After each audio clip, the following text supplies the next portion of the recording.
Ladies and gentlemen, it is an honor to have this gentleman here join us. Husband, father, actor, writer, director, so many multi-hyphenated, sir, teacher. Round of applause for James Ciccone, ladies and Thanks, guys. Thanks. I appreciate it. Thanks for having me in here, man. It's an gentlemen. honor. No, it's an honor, sir. We thank you, and so appreciate it. I know it's crazy, early craziness going on, but thank you for riding through the storm and joining us. So thank you, sir, much. Yeah, for sure, man, for sure. Yes, sir. Yes, sir. So, where are you originally from? Your mommy asked. I hear the accent, but I just want to just double check. Where are you originally Yeah, from? that's deep in the south of Brooklyn, New York. So Yes, sir. yeah, born and raised New Yorker. Distinct. Interesting. You mentioned. I was just discussing this the other day when I had started acting years ago. I started. Yeah, I had dipped my foot in the arts. I went to performing arts high school as a kid, and I studied with Uta Haag. And then I got away from the arts. I was a musician as a kid. I played trumpet and did some acting, but not really seriously. And then, like later on, some 20-something years later, as an adult, I went back to do this and trying to figure out my path in my 40s, trying to navigate how to do this. And several people had said, "Oh, you have to take voice lessons. You have to work on that accent, get rid of that accent and stuff." Mm, And every professional, when I would ask like a casting director or professional, they would all laugh at me and say, "No, that's why you're going to work. Mhm. That's the only reason you'll work." So it's really the things that sometimes we think are our deficiencies that are our strengths. Mhm. When you look at it from that vantage point, you'll realize. I just did Dexter, and there's David Zayas is on there, and I loved his work. I seen him in Michael Clayton, a film he did with George Clooney many years ago, and I could say this guy must have had a speech impediment as a kid. You could hear he's got a little bit of a lisp, and yeah. it's just what makes him so unique that you want to listen to more. You want to say, "Oh, this guy grabs you." Forrest Whitaker has that crooked eye, right? You Yeah. can't stop looking at him when he's on the screen, and that's the things that that make us special and unique. Uh, what was it? Kenneth Michael Williams. Am I saying it right? With Boardwalk Empire. He passed away a couple of years ago, but he had this big rip on his Yeah. face. Mhm. Yeah, right. Yeah. Yeah, and I remember when I worked with him on Boardwalk Empire. Well, I didn't work opposite him, but I had watched the show, and I was like, and The Wire as well, from the showrunners David Simon and them. Yeah, and I'm like, is that real, or is that makeup? And it was a real rip, and you would think that somebody would, with this rip on their face, would the last thing they'd be doing is acting, Mm, but it's why he's on the camera. It's the Mhm. authenticity, and there's a story behind that. When yeah. you look at somebody and say, there's a story, there's a history there, whether it's a lisp or a crooked eye, or you wonder like, what was that like growing up? Where people say, you had this, because I used to get a lazy eye as a kid as well. So sometimes you get people who bully you or tease you or whatever. So yeah. Yeah, yeah, Mhm. yeah. See, and I fought my bullies back in the day, so I understand where you. They found out real quick. And I was like, Mr. Hey, had to knuckle up. Yes, sir. So, Q, go ahead, brother. I know you had a question for him. Yeah, so how you doing, James? Right. Um, I see you got a list here: actor, acting coach, writer, director. And like looking at your Instagram, what I was drawn to was the way you're doing those selfies with I guess your acting classes. Oh, in the class, yeah, yeah. I see a lot of passion there. So I just want to know like what keeps that passion for you. Yeah, And it's the community. yeah. It's all community. And if any of you have a church background or anything like that, but you understand the value or faith community. Community is, we don't do things by ourselves. We don't do things in isolation. Yeah, We're as good as the circle of people we put ourselves around. And it's the community that makes that group special. The actors who show up every week, and I don't even like to think of myself as an acting teacher. I rather look at myself as a colleague, of the Nice. people in the community, and I learned that from Uta Hagen many years ago. She always used the term colleagues when she talked about. She says, your colleagues, like the other actors in the class, and that's what it is. We're all, I teach from the perspective of an actor, which is different. Says some people who are casting directors who teach, or some people who never acted who teach, who taught, never who teach, but they never acted. So, I understand rejection. I understand, putting the name in a hat 100 times before something will happen or something might not happen. But so I know what it is to grow to a point of where hey, somebody's giving you an opportunity, and be okay with, like, that's the whenever an opportunity is there, to enjoy that and embrace it. So when I share that with the other actors in the community, and I think that's what attracts so many people to the group. Yeah, nice. Yeah, Come and back I up. can see that in those photos, like a true passion there, true love for it. Nice. Yeah, it's also my identity. It's we were talking about this. There was a scene in class that we were working on Thursday night, and it was like we use mostly episodic network stuff. We only want to use real material. It's a different type of writing. Uh, and it was a scene where the detective was trying to hold on to his job, and his lover on the side was going to testify against him. And so I talked to the actor. The other actor was doing the scene, playing the detective. I'm like, well, what does that mean for him to lose his job? It's not just a job. Well, okay, I'll go do construction, or I'll go do IT work or something like that. That's his identity. That's the existence of who he is. When he walks in a diner, or wherever, he's a cop. Everybody knows he's a detective. It's part of the way he postures and his whole relationship to the world, and vice versa. So likewise, with me, being at the helm of an acting community, it's my identity. It's who I am. It's which is important, and yeah, I'm passionate about it. Yeah. Absolutely. And then do you see that same passion, like looking at yourself outer bodily as far as going into writing? Like, how do you know when you have something good, and do you always, kind of correct yourself in your writing? Like, don't get lazy in the art since you've been doing it for so many years. Yeah, I think that whatever we do, I think once an artist, whether it be an actor, or writer, or whatever, or filmmaker, or an indie filmmaker, whatever, thinks they know what they're doing, I think they're in trouble, because you need to be in a perpetual state of growth. Always learning. Yeah. Perpetual state. How can I do this better? How can I look at some of the things, like I never self-taped, different markets, like Atlanta was always self-taping, and had something to do with, like, the gas strike and the prices of gas many, many years ago. So they were always like people were putting themselves on tape. As a New York actor, everything I booked before COVID was going in a room, getting a call back the next day, going with a producer, which is a very different thing. But once they started with the taping, it's we're in a different world, in a different animal. So yeah, absolutely. Nice. Yeah. What was the last piece of that question you had stated? Can you restate that again? Just basically asking, how do you know that when you're writing something, it's not just Right. because Now I remember. you can write, Yes. but that there's always a passion there to Right. write something great, or write something well. Yeah. Yeah. So as I was saying, like, we always want to get better. So even with the taping, like when we were on COVID, I was saying I got to get good at taping, because I know we're going to go in that direction. So I would, become obsessed with, well, where's the camera belong? Where do the lights belong? Like, is the background good? Is that, just how am I framed? All this basic stuff. Nice. And even, and I booked a lot of stuff, and I'm still, booking now even more than then, but I'm still looking at how can it be better. And I go back, as you say, like a writer, I go back to the older tapes I looked at, and I say, well, I wouldn't do them like that now, because I feel they're a lot better. And it's the same with writing. Like, how can the writing be better? How can, a project, how can my shot list, if I'm shooting something, be better? My choices. Nice. So we're always in this element of growth. We should be always in an element of how can it be better. When I worked with De Niro, there's this film out now called Alto Nights. It's a mob movie. So I'm in the film. I play a character mostly in the second half, but I play Carlo Gambino. He's a real mob character. But first thing I did was went on tape.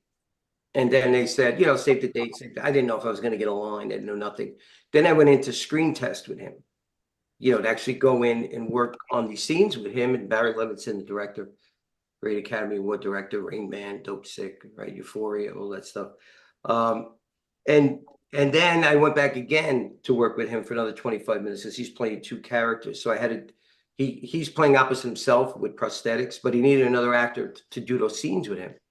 And one of the things I noticed is that, and this is really in relation to your question about, how do you grow and get better, is everything he was doing, he was saying, what do you think? How do you feel? What do you want to do? And I noticed, like, it's, one of the greatest actors of our time, he's tons of, awards and accolades and great films. And like, this is a guy who I think he knows how to do it. And I noticed he's still in a state of learning and growing, which I said, that's a great lesson to take. Yeah, for sure. Ooh. Oh, well, James, I had a question for you. So I know you briefly touched on your background originally, but could you like give us a glimpse of, your upbringing and what made you want to get into acting, or what was that moment you're like, this is for me? It's a great question. Only because I have an interesting answer, right? So I grew up in the I'm the youngest of 10 kids.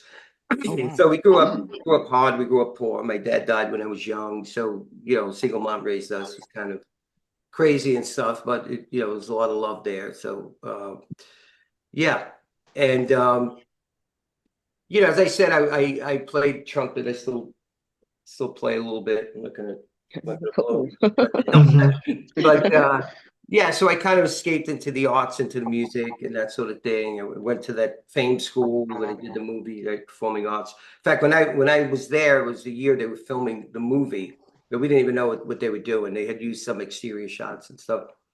Al Pacino had gone to that school. The big story then was like, well, Al Pacino went here, but he's like 20 years older than me, but he didn't graduate. He left.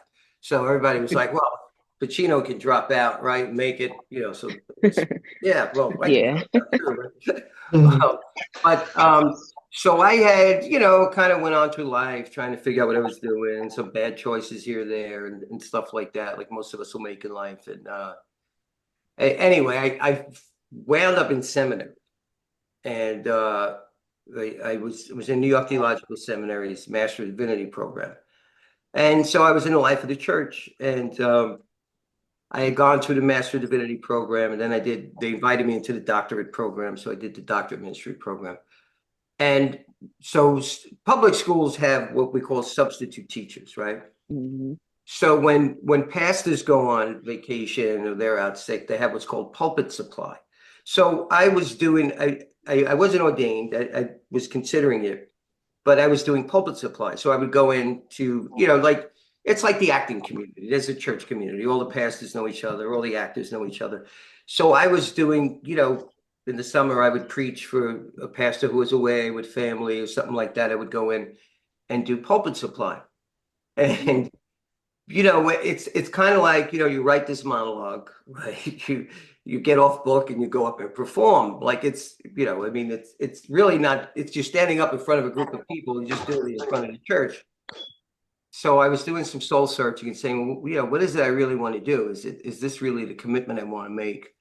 And I kind of wavered on it. And I realized that I loved performing.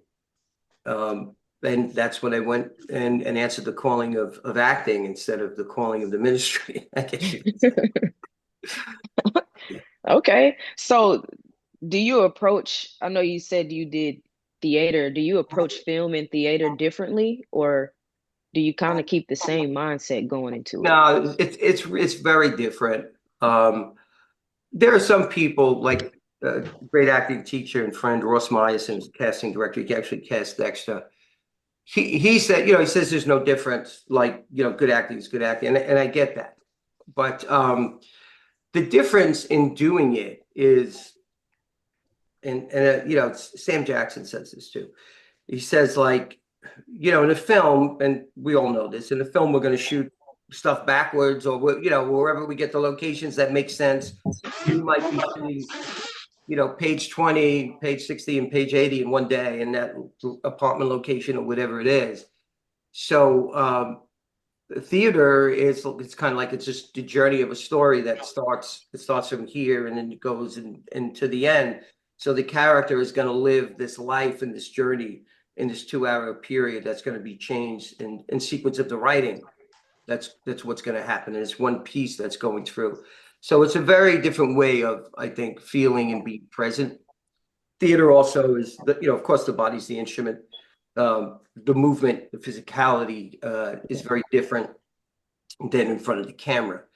So in front of the camera, a lot of things are shot. And also what you're seeing in a film is, the best take or of maybe 8 takes or whatever, how many takes they did, that the director and the editor think is the best take.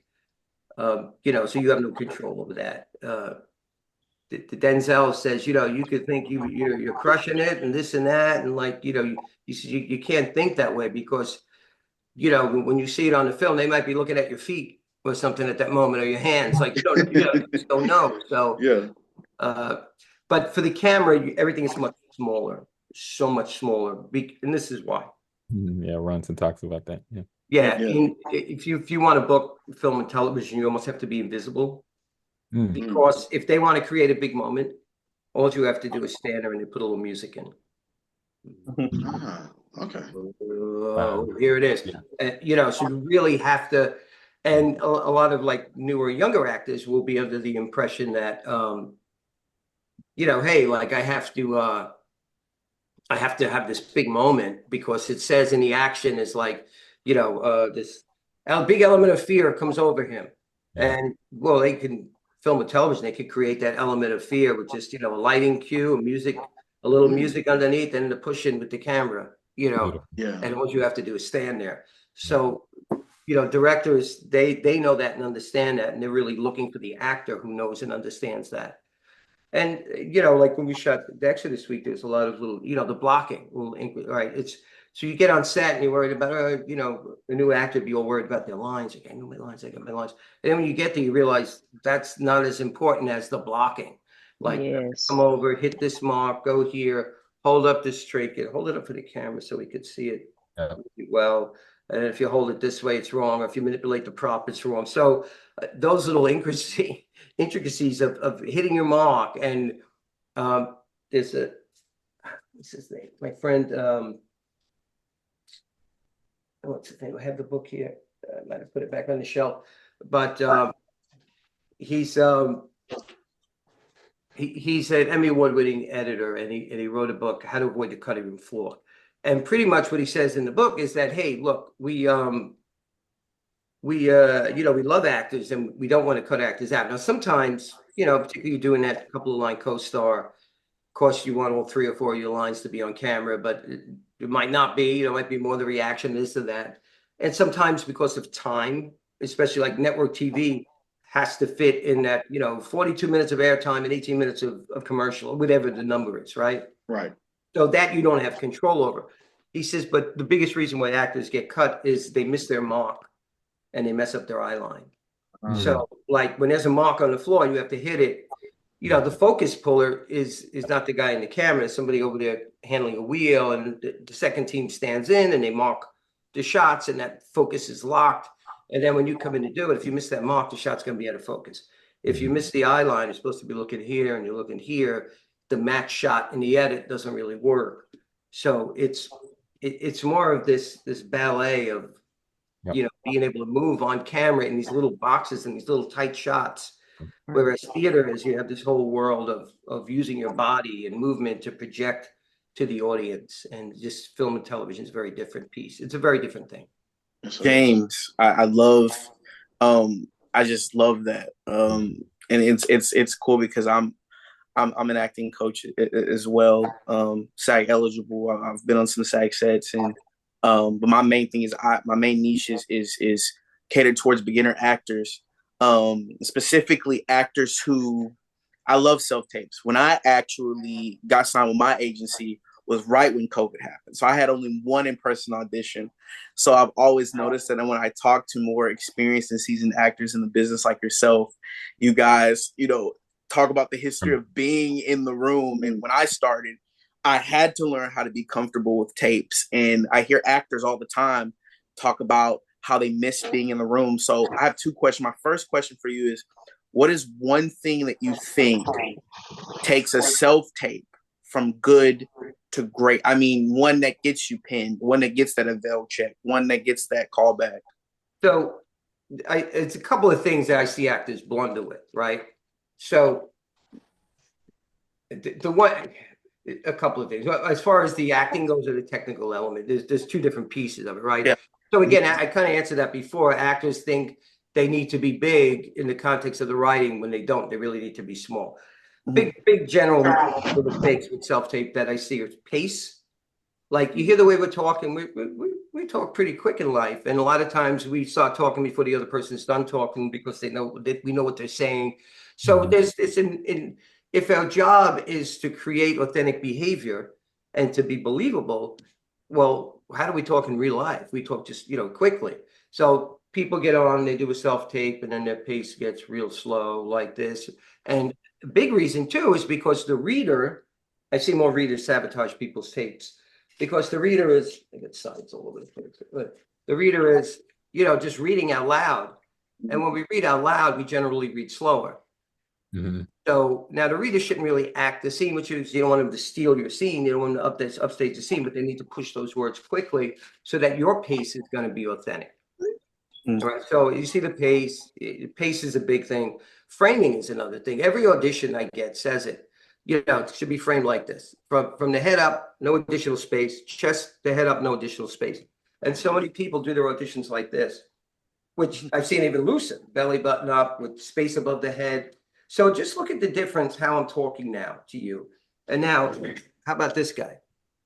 Right. So this guy, if you want to watch this guy, he's so much more present with you. Right. It's a close-up shot. The medium. That's what they want in the audition.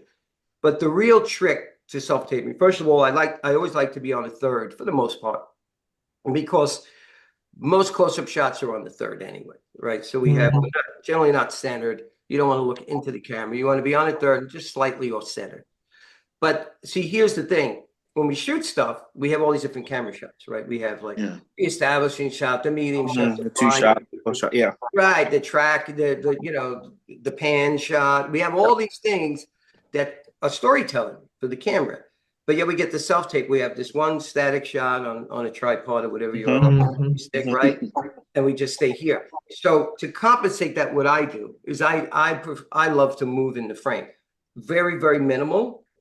But I like to be on the third, and I like to kind of have my body a little rotated. Now, you see, but one shoulder closer to the camera than the other is more interesting than this. This looks like, somebody just got arrested for a DWI or something, right? You don't want to have this. Kind of boring. But this guy is more interesting, and he could do more. To get the moment that gets very private and personal, I could just move in a quarter of an inch, right? And now I've created a different space. Where if I want to get the theater smaller, I could just come back a little. So the movement in the frame, everybody thinks they need to be in the frame. That's a misnomer. When I booked The Equalizer, a lot of the audition, I was actually out of the frame. This is this creepy guy who was like, it was like this, like on the side of the shot. What do you mean? Be right back. So, they want to follow you and watch you. Don't think this safeness of in the frame is good. That was like my earlier stuff. So look, I've seen people book with being in the middle. I've booked with just being here, but I think it's more creative when you could do a little bit minimal. Yeah. And it's the same thing with the props. Like, I've booked a lot of stuff with props, but I'm a big fan of telling people, look, no props. Don't use the props. There's no reason to use the props. There's probably Jehovah Witness. They come. Let me just check that camera. They come often. But where's the camera?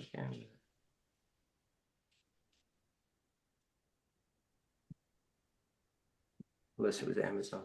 Yeah, it's Amazon. Okay. It's one or the other. It's Amazon. Anyway, so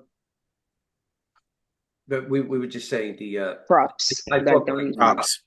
Yeah, so I did some of my bigger roles. There was one where I had actually used this book.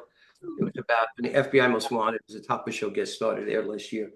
And it was like they were bringing this guy to Mob Guy's, ledger, right? Ooh. And so I just like kind of had it here for a second and then dropped it out of the frame. So if it's out of the frame, I'm looking at it. But if I establish it and get it out, ooh, but not these ledger. It's now you can't take your eyes off me. If I keep this here, you're gonna look at the book. Yep. Yeah. So, Use the outside of the frame. Yep. yeah. If you put a prop in the frame, they're gonna look at it. Mhm. And this is one of my acting teachers and mentor. He's actually VP of casting for CBS, the Art of Audition. He says no props. Now he comes more from the in-person world of the audition, right? So that's when he wrote this book. He did revise it since COVID. But the general notion is we're going to use props, use them sparingly. And if they don't, and if they don't add to the work, Mhm. then there's no reason for them. The one I booked on Dexter, the scene starts with me handing a watch over to the other person. And I just ignored it. I said, I'm going to start the scene where I'm looking at the watch in her hand, in the detective's hand. Is that your victim's watch? Mm. But then we get past this whole thing. It doesn't have any value, right? So Gotcha. Love it. So second question I have for you. First off, I love that, Jim. I love that I tell students it's a suspension of disbelief, using the frame, using outside of the frame to create that and not always having to pantomime. My second question, and you talked about this being at screen testing with Robert De Niro. So what advice would you give someone who's just booked their first co-star, under 5, or a guest star, and they have a scene with the series regular? Like what as far as mindset and nerves, because I had a co-star that that's happening this year. It was on Netflix, and I had a scene with the series regular. I have scene right with him. I had dialogue, and I would love to know what's your advice to approaching the nerves of that. well, you're most likely going to be working opposite the series regulars. I mean, that's what the guest star is doing. That's what the co-star is doing. They're kind of supporting, moving the story along, giving exposition, or maybe you have a story arc if you've got, if the guest star has some importance there. But either way, you're almost always going to be active at number 1 and number 2 on the call sheet. I mean, it might be lower, maybe it's not, but for the most part, it's logical to think that you're going to interact with the main characters on the show. I mean, it's their show, so they're going to be in the, so you're going to interact with them. Look, they're just people. They do it all day long, and I think what you'll notice with them is, you're working on your stuff all week. They might not have even looked at it until they got to set, because you get real used to doing this stuff on a short notice, and you get real good at it when you do it every day.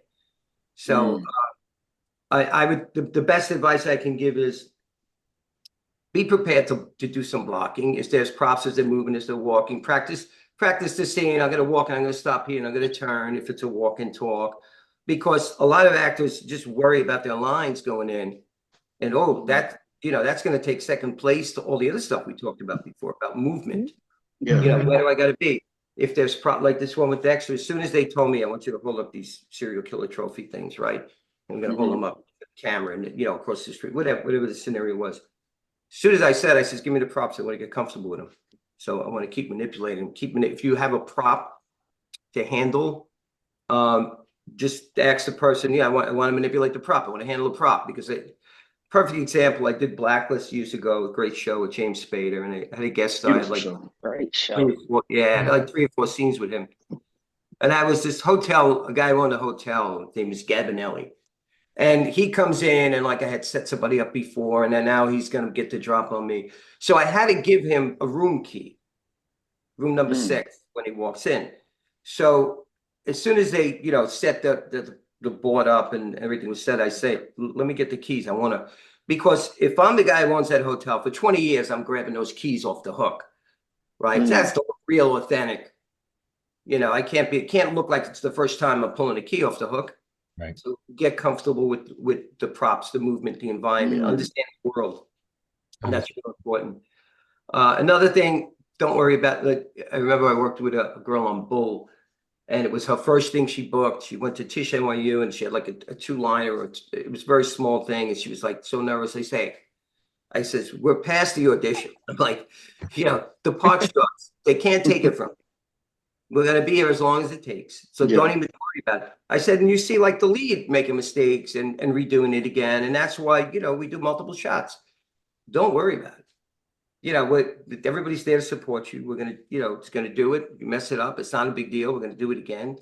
You're not going to lose the job at that point. You'll just, take that pressure off yourself. Mm. Thank you. Yeah, I love that. Love it. Thank you. Now, I have a question. How was it working on set of The Irishman? Yeah, that was pretty cool. Marty actually directed the scene. I know some people who worked in the film, they kind of were working with the first AD and not Marty. So Marty came over and Joe was there and Joe Pesci. And, we just talked a little bit. And he says, what are we going to talk, what are we going to kind of talk about? We improv some stuff. And of course, it was much more than what made the final cut. Right. But so I did it. So Marty comes over and he's like, I love it. Give me more.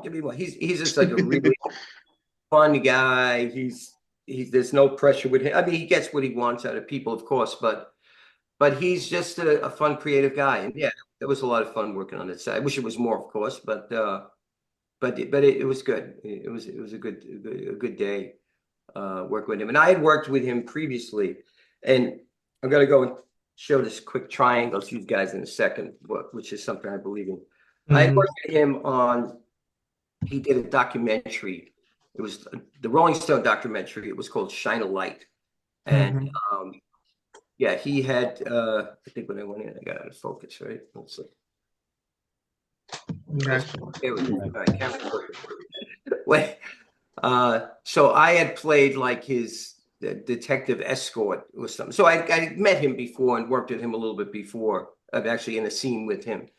But it's a documentary, so it wasn't like a big deal. But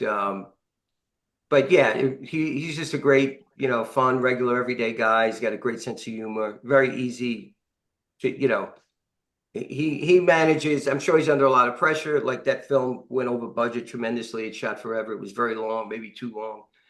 But he seems to keep his cool. He seems to have it under control. It was a good one. It was a lot of fun. Fun. So with this is a triangle, right? So a lot of people don't know this. It's going to go out of focus for a second. You're the CEO of your business. Mm-hmm. And over here you have your reps, representation, casting directors, and I'm sorry. Over here you have the reps, right? The agents and managers, whatever you have. That's your rep, right? Over here is casting directors, right? You can't get in the room, you can't audition until the casting director says yes. So these are relationships, right? So the relationship with the casting director starts the first time you read for them, the first time you audition, or whatever it is. Let me get this a little closer here. Here we go. All right. It's the first time you audition, right? Mm-hmm. Another self-tape trick, by the way, if I put that triangle closer to the camera, then I get very small, right? Mm-hmm. Same thing with a prop. If you're holding a gun up to the camera, like we talked about props, my hand gets giant, now my face gets small. So a trick is to tuck your arm back and try and put the gun here so it has some sort of consistent size in relation to the frame.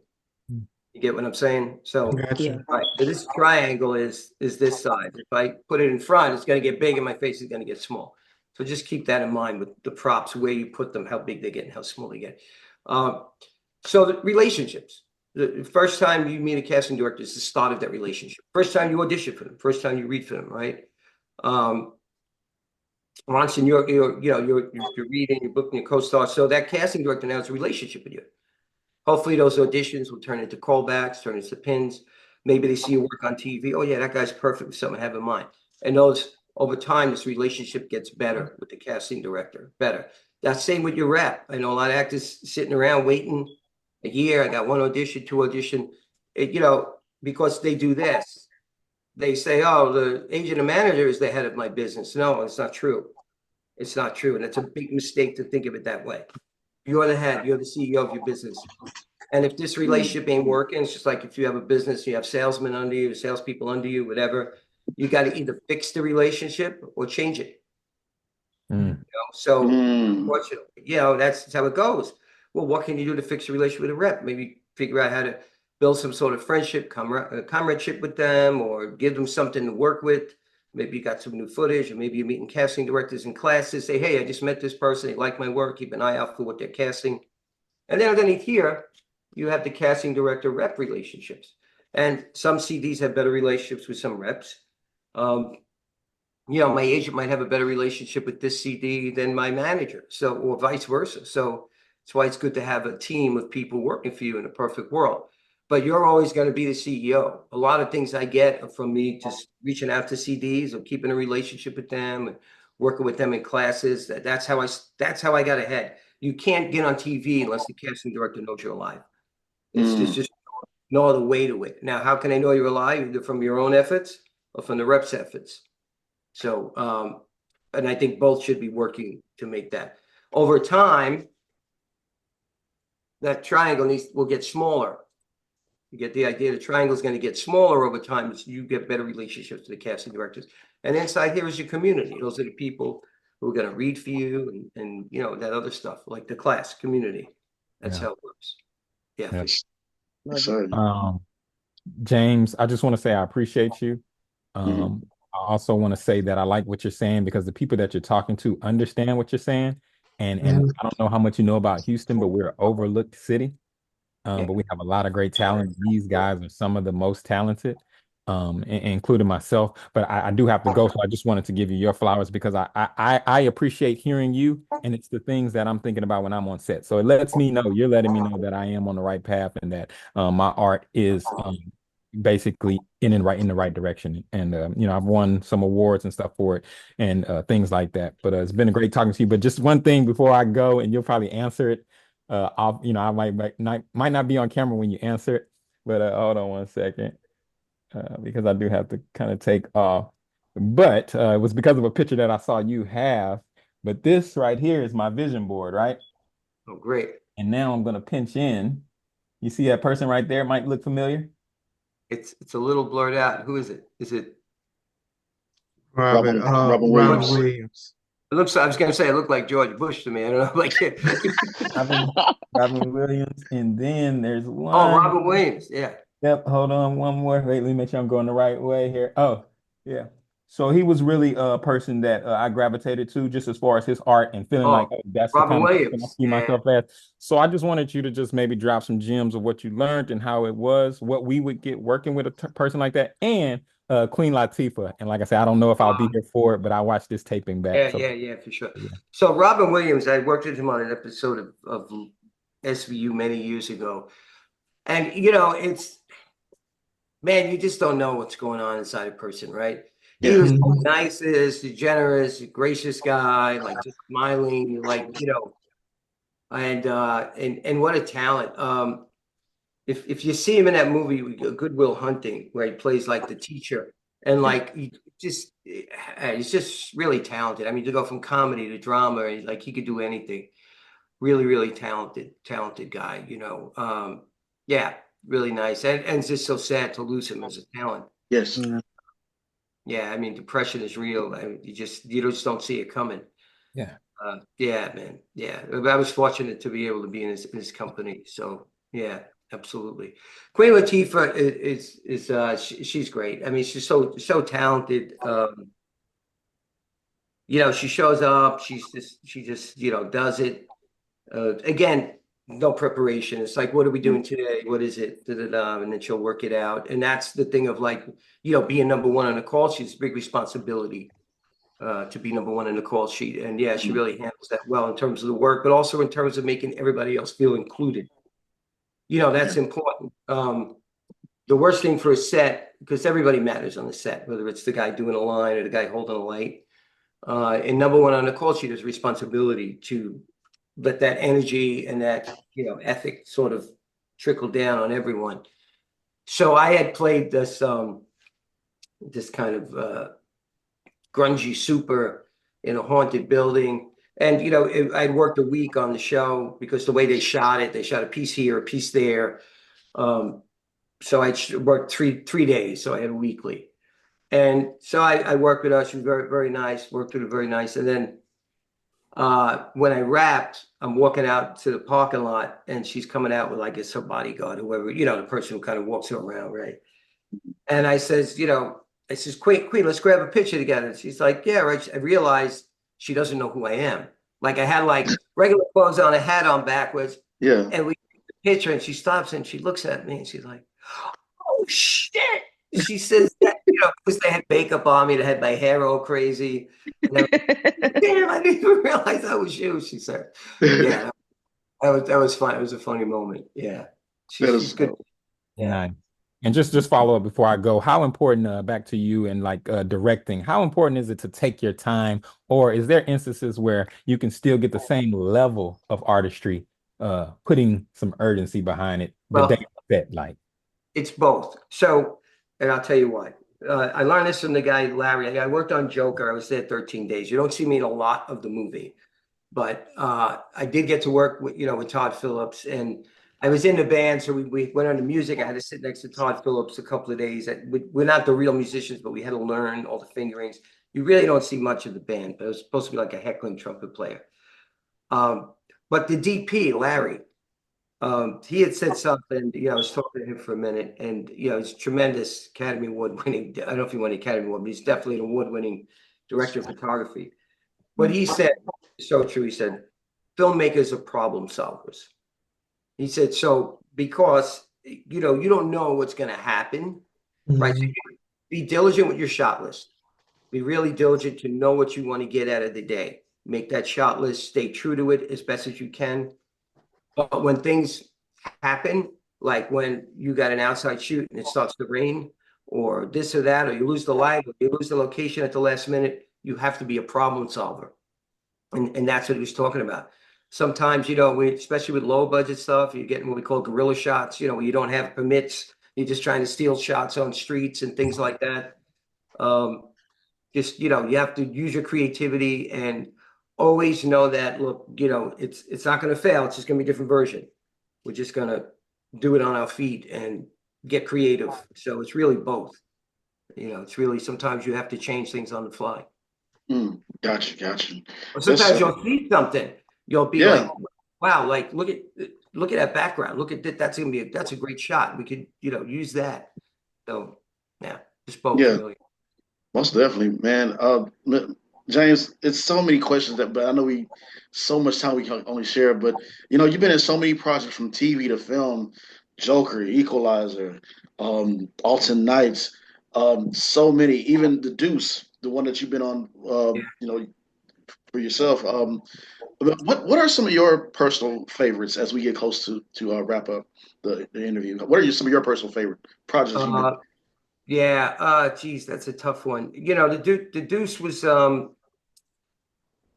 was great. It was, it was 3 seasons. I was a recurrent about 25% of the episodes for 3 seasons. I was there, and the show only ran 3 seasons. So working with James Franco was great. He had just won like the Academy Award the year before Best Actor. It was 127 hours or something. When he was the hiker who was stuck he had to cut his arm off to get out. He won that like the year before or something. So he was pretty on fire. It was directed by him 5 times. That was good. It's good to be like when you're a part of a show instead of just coming in for an episode and then you're out. I mean, it's great. You're in for an episode and you're out. It's great, but you're really more part of like all the hair and makeup people know you. Everybody knows you when you're going to do episodes throughout the season, even if it's just a couple. You're part of the story. I think The Outdoor Nights, which is in theaters now, I think it's probably going to come out of theaters this week with Robert De Niro. It's a mob film. We shot that in Ohio, so they kept flying me back and forth. I was out there for probably the entire 3 months, back and forth that we shot it. Again, I'm not in a huge amount of the movie, but I'm in the second half. But that was great to be like part of the whole project and to work, obviously with De Niro and Barry Levinson and just be around Deborah Messing, Katya Narducci, and Cosmo Jarvis, who's a British actor. He's one of the lead Shogun. They brought him in to play a part. Michael Rispoli, of course, who I worked with in The Deuce. I worked with him in Power Book 3. I worked, so that was really good because you're part of, part of it. I'll bring it. I had my name on the chair. That's always nice. Oh, Yeah. it is nice. Yeah. So every time you work, like they bring your chair, your name on it, and then when it's a picture wrap on you, which was really nice, Barry Levinson, he called the first AD, he says, get James in here. It says picture wrap on him.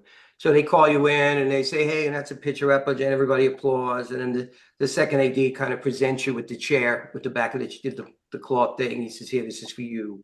I have it over here. It's a keepsake. So that's a nice thing. You feel it. And then the movie comes out and then they cut 4 of your scenes out. That's a whole other. I mean, look, you always have to realize that, and this is for TV, film, or everything. It's not about you. Like you have to be okay with it's about the lead of the film. It's about it's their show and you're just a piece of it. So just be realistic with that. Yes. Maisel was a really good one. I had a nice monologue, which is rare to do monologue on TV. I played a priest and a Monsignor Ricci. And I got to do the eulogy of an actor who actually died the season. He died that year, and they were writing him off the show. So they wrote his funeral into the show, and I got to do this eulogy about him, which was really good. It was fun. Yeah. That was a good thing to work with Rachel Brosnahan and Alex Borstein. They're tremendously talented. She did a monologue behind me in the next scene. Man, it was she's just powerful. Yeah. I saw a movie yesterday with Rami Malek and Rachel Brosnahan last night in the theaters, which was pretty cool. Yeah.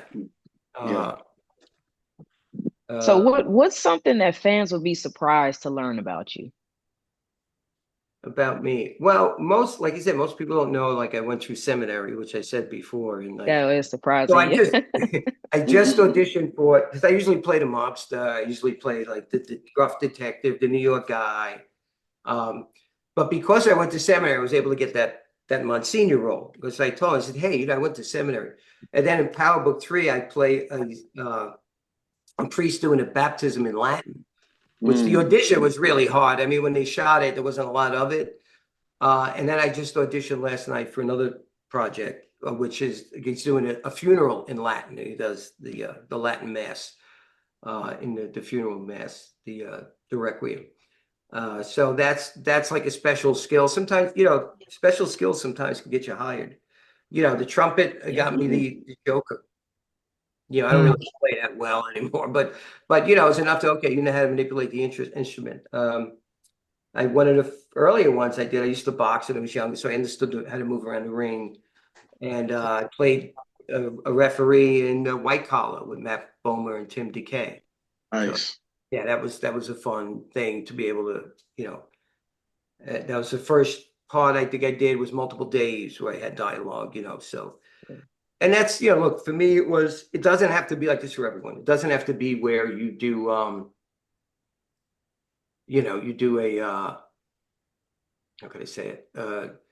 You don't have to start doing student films and then go to co-stars. We had actors, the first thing they book is a guest star. You have people who come out of the gate, they get lucky and they go right to the top.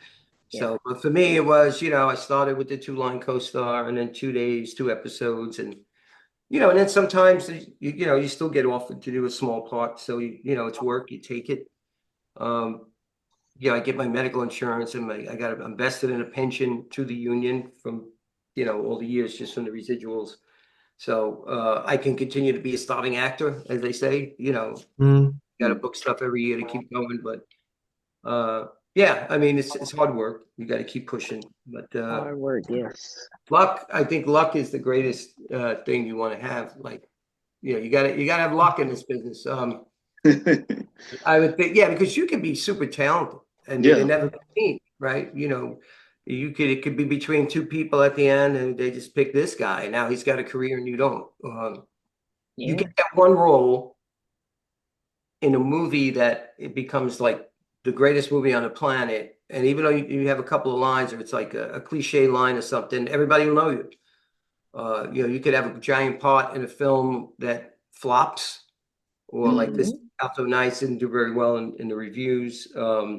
Or a TV series that really nobody watches, or if you get you get a part in like Stranger Things or Game of Thrones, and everybody's going to see you. Mm-hmm. Yeah.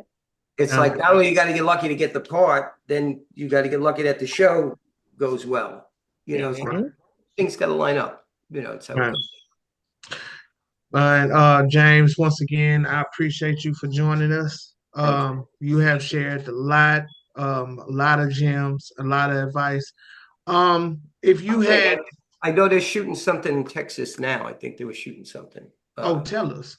Yeah, please. I can find it because hold on.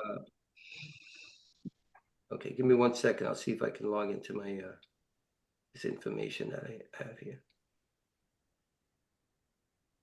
I wonder if it's Landman. Is it Land? I know they have Landman. There's a couple things shooting here. The Chosen shooting here. The Chosen. Yeah. So you probably know better than me, but I seen something recently. Let me just. I'm on a go check for The Chosen, y'all. Fingers crossed. Yes. Cross the fingers We're for that. supporting. Give me I'm one. crossing them as we I don't know. speak. I'm not sure. I just know they asked my bill check from April to September. So this is from a tape I sent in 2 years ago. From 2 years ago. I got like James said, like it's the triangle. Yeah. It's insane. It's like Keeping relationships. keep that relationship. Yeah. Well, this one you probably that's Atlanta. Hold on, let me see Texas. Need that list. Nah, let me see. Let me I thought it was sure I saw something recently.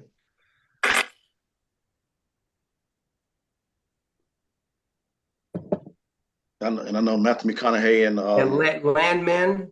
Yep. Landman. Yep. Yeah. Okay. Cool. Yeah. And Landman is that's the one. That was the one. Okay. You're filming it. You're filming. You're gonna. No, I just know it. And in Austin, you also have a thing called Kin. Ken. Yep. It's just started. They started casting that, and yeah, those are the two that pop up. And then Sounds like you might be headed to Texas, James. I don't know. We'll see. I don't know. Yeah, Landman. John Papsideris is casting that, and yeah, who's casting the one? The other one. Landman is John Papsideris. Was Ken? Ken is McCarthy album in casting. So, all right, guys. Gotcha. Thank you so. Thank you so much. Thank you so much. And that really just sums it all up, because I was going to ask you for any advice, and any actors that's listening, he gave you one hell of a alley-oop. So absolutely, we really appreciate you for coming. It means so much to us. Yes, for someone in your caliber to come speak with us, and us all fellow actors, we all trying to get our foot in the door. And just thank you. James, you got anything else you want to say? Yeah, it's all relationships. You just can't get anywhere without, and it's just a common sense of it. Look, if you want somebody to mow your lawn, right? Yes, sir. If you don't know they exist, how are you going to give them the mow your lawn, right?